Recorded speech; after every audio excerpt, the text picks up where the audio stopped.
Namaskar, this is Rohit Shankamani and you are watching Scientist Star Academy towards scientific world. Subscribe to my channel for more scientific videos and click on the bell icon for updates. Today in this video lecture, we are going to understand the one-step growth curve of bacteriophages with respect to their different steps. Let's start with introduction.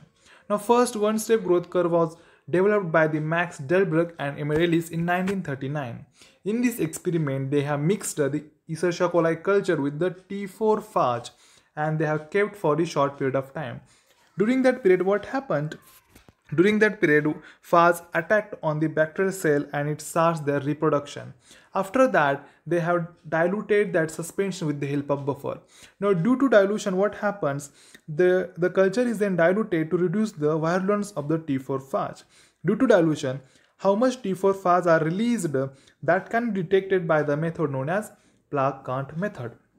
And the result is plotted as a bacteriophage released from the bacteria versus time, indicating several distinct phases. And this is known as growth curve. And the growth curve of this type of consists of two periods, mainly latent period and rise period. Let's see what are these. Now first one, latent period. Latent period is mainly composed of eclipse period and synthetic period. Latent period is described as a time period prior to the release of infection particles or appearance of extracellular phases.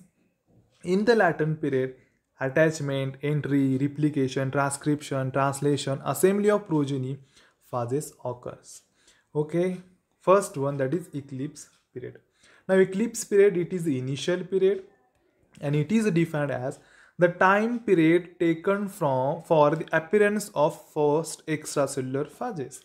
What is eclipse period? The eclipse period is the time taken for the appearance of first intracellular phases. Here no phases particles can be detected during this period, and here only virus will attack or will attach on the bacterial cell. Next one, synthetic period. Now here, after injection of the DNA inside the bacterial cell or the viruses will hijack the all machineries of the bacterial cell and it try to synthesize its own protein material. This is known as synthetic period. Then virus will move in the rise period, where the virus will do the assembly of synthesized proteins and they will do lysis of bacterial cell and they will come out. So these are the two periods, latent and rise period. Now let's see the cycle. Now this is the cycle known as one-step growth curve cycle. Now here we can easily see the time and the phase count.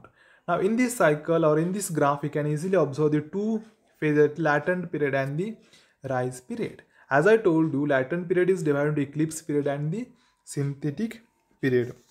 Now eclipse period is the initial period, intracellular particles, and in this period no phases are formed. While in the synthetic period, synthesis of phage protein occurs and then it will move in the rise period. While in the rise period, what happens? In the rise period, after synthesizing all proteins, assembly occurs and the phage will come out by the cell lysis. After cell lysis, cell will burst and that period is known as burst period, and that size is known as burst size. Here it is, that is a burst size. Burst size is the average number of phage particles produced by each infected cell. What is burst size?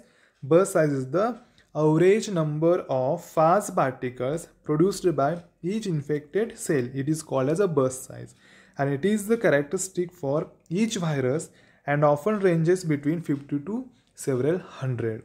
This is all about the one-step growth curve. But the question arises, why this cycle is called as one-step growth curve cycle? Because here it is a single round of viral multiplication in a population of cells.